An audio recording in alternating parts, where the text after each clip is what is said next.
আসসালামু আলাইকুম। বিডি নিউজে আপনাদেরকে স্বাগতম। সংবাদের শুরুতেই শিরোনাম, পরে বিস্তারিত। রাশিয়ার ইতিহাসের সবচেয়ে বড় হামলা ইসরায়েলের। এদিকে আসাদের পতনের পর সিরিয়া লাগাতার বিমান হামলা কি অর্জন করতে চাইছে ইসরায়েল। সর্বশেষ জানিয়ে দেব, আসাদ সরকারের দোসরদের যুদ্ধ অপরাধের বিচার করবে বিদ্রোহীরা। শুনছিলেন সংবাদ শিরোনাম, এখন বিস্তারিত। তার আগে অনুরোধ থাকবে, ভিডিওতে একটি লাইক দিন এবং কমেন্টস করে জানিয়ে দিন কোন জেলা থেকে বা কোথা থেকে আমাদের সঙ্গে যুক্ত রয়েছেন। সিরিয়ার ইতিহাসের সবথেকে বড় হামলা ইসরায়েলের। 2 দশকেরও বেশি সময় ধরে চলা সিরিয়ার বাশার আল আসাদ সরকারের পতন হয়েছে।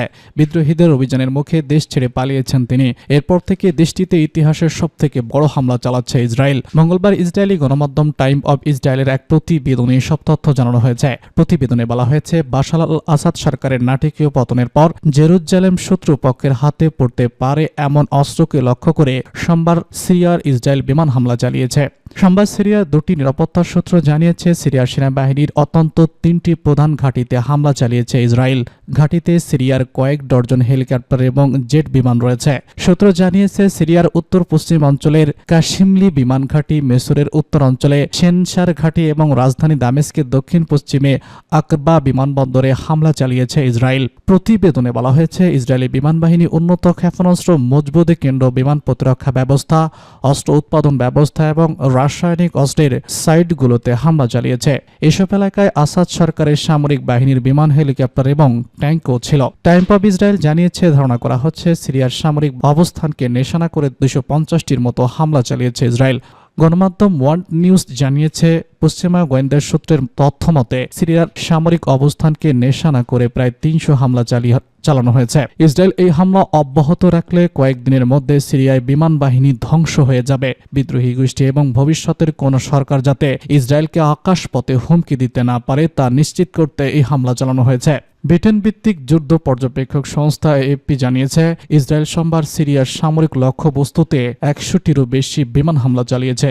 এতে কয়েক গবেষণা কেন্দ্রও নিশানা করা হয়েছে। পশ্চিমা দেশগুলো সিরিয়ার বিরুদ্ধে রাসায়নিক অস্ত্র উৎপাদনের সঙ্গে জড়িত থাকার সন্দেহ রয়েছে। উল্লেখ্য, বাবা হাফিজ আল বাশারের মৃত্যুর পর 2000 সালে বাশার আল আসাদের শাসনামল শুরু হয়। প্রথমে সংস্কারের প্রতিশ্রুতি দিলেও পরবর্তী সময়ে বাবার মতোই কর্তৃত্ববাদী শাসক হয়ে ওঠেন তিনি। বাশার আসাদের বিরুদ্ধে অভিযোগ ওঠে মানবাধিকার লঙ্ঘন ও বিরোধীদের উপর দমন নিপীড়ন। এর আগে 2011 সালে আরব বসন্ত ঘিরে বাশার আল আসাদের ক্ষমতার মসনদ নড়ে বসেছিল, কিন্তু সে যাতে রাশিয়া ও ইরানের সমর্থনে ক্ষমতায় টিকে গিয়েছিল বাশার আসাদ। এবার অবশ্য শেষ রক্ষা হয়নি। রাশিয়া ও ইরান আগেই তাদের সামরিক উপস্থিতি কমিয়ে ফেলে। এরপরে হায়াত তেহরি আল শামের নেতৃত্বে বিদ্রোহীদের গ্রুপ মাত্র 3টি শহর দখল করে নেওয়ার পরই দেশ ছেড়ে পালিয়ে যায় বাশার আল আসাদ। গোপনে প্লেনে চড়ে ছাড়তে হয় মাতৃভূমিও।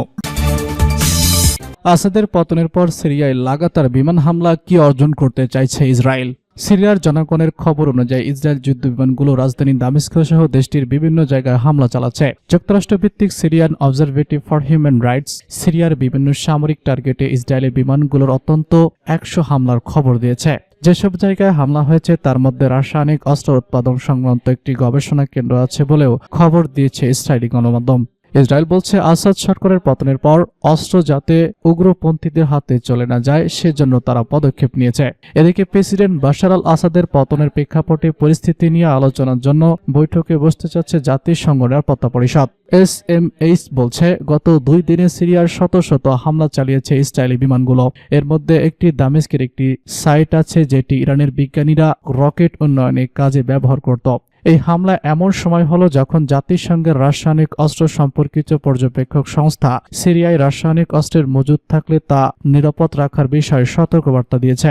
জাতিসংঘের organisation for the prohibition of chemical উপন্যাস এর মতে রাসায়নিক অস্ত্র বলতে তাই বোঝানো হয় যে রাসায়নিক দ্রব্য ইচ্ছাকৃতভাবে কারো মৃত্যু বা ক্ষতি করার কাজে ব্যবহৃত হয়।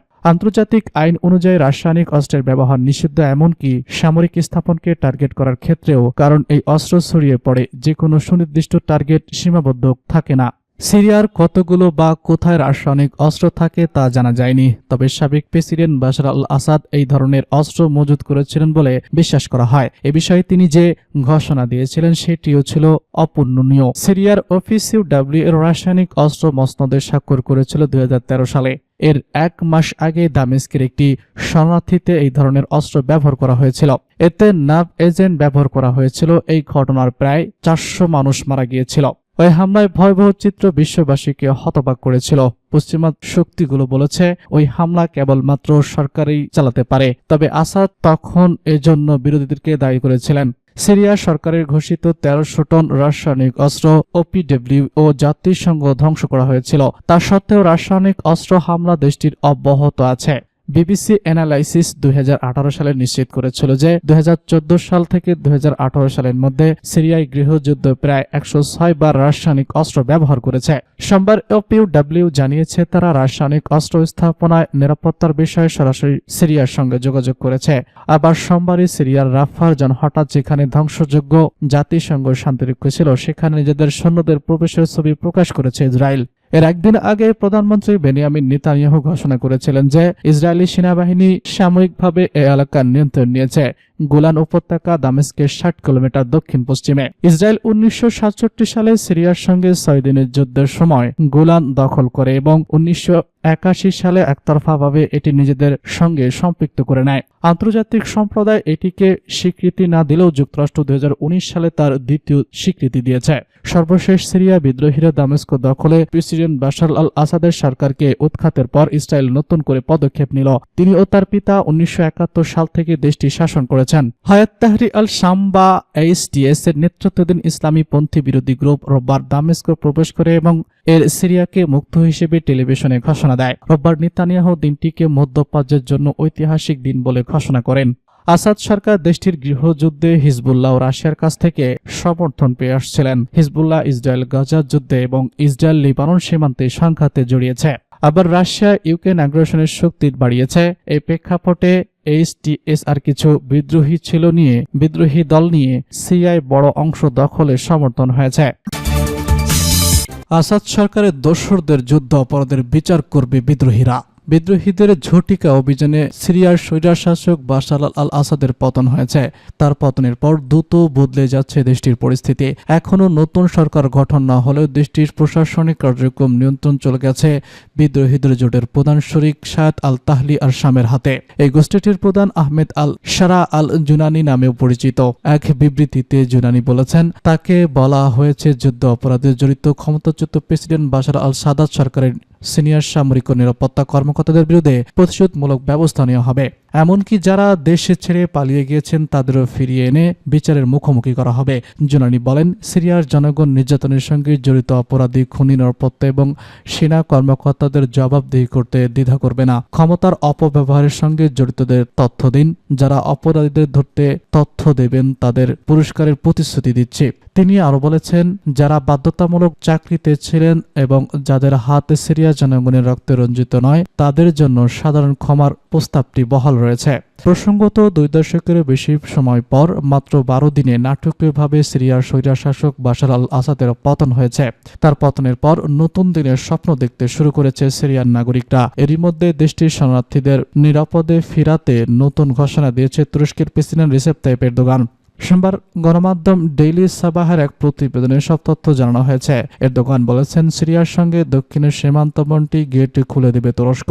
সিরিয়ার প্রেসিডেন্ট বাশার আল আসাদের পতনের পর লাখ লাখ শরণার্থী নিরাপদ ও স্বেচ্ছায় প্রত্যাবর্তনের সুযোগ দিতে এই পদক্ষেপের ঘোষণা দেন তিনি। রাজধানী আঙ্কারার মন্ত্রিসভার এই বৈঠক তিনি বলেন, সিরিয়াকে পুনর্গঠনে যে কোনো ধরনের সহায়তা দিতে প্রস্তুত তুরস্ক।